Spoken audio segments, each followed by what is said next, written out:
Yeah, we're talking vitamins this morning. Dr. Darren Green in the house. So earlier we talked about vitamin B. Hulle sê klomp goed dokter, maar voor ons by my stories kom, there's 8 different types of vitamin B's. Why are there so many?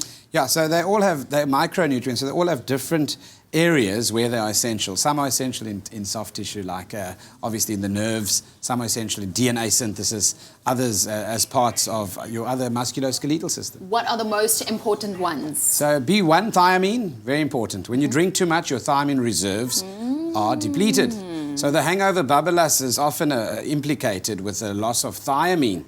And then, of course, you know, B6 is significant because if you take too much, it can cause damage to your nerves. Oh dear. What we call the peripheral neuropathy. And then B12, the big one, Rastafarians and vegetarians, if they're not finding alternative sources of B12 specifically, then they could have problems.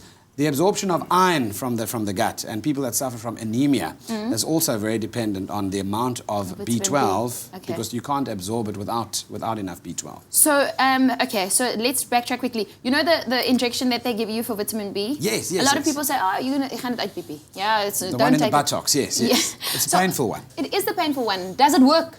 Yes, well, it would work if you had a shortage of vitamins, but there's no difference that's significant in the absorption of the oral vitamin B complex. So you might as well have taken a pill. Correct. Okay, and what would people use it for that need?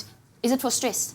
No, it's for people that have gone through a stressful period, that are run down, for example, haven't been eating properly, haven't been sleeping properly, and they'll have the telltale signs of that. Okay, what are the telltale signs? Well, they'll become a little bit moody, irritable, they'll become a little bit impatient at times, and fatigue, exhaustion, you often find. And their lack of appetite in those stressful times often leads to the deficiency of the vitamin itself. Okay, let's touch on D quickly. I mean, we don't have a lot of time on the show, but this is so interesting and it's about our bodies. Vitamin D, could you take the pill or do you just go into the sun? Yeah, well, your body manufactures an amount of vitamin D from skin exposure. That's between 12 and 1. You need certain UV rays to do that. It's not any time of the day that can happen.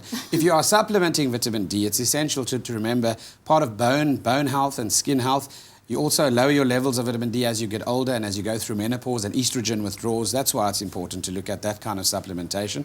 D2 and D3 are the two subtypes. D2 is the one that you need to be aware of when you buy and purchase it. D3 is less absorbable in the body. Okay, well, hopefully we gave you your vitamin E for today because this is Expresso. Dr. Darren Green, thank you so much for joining us here. It's a feel-good breakfast show. It's been such an amazing show. And we even have a doctor in the house. Well, there's loads more happening. CBZ, over to you.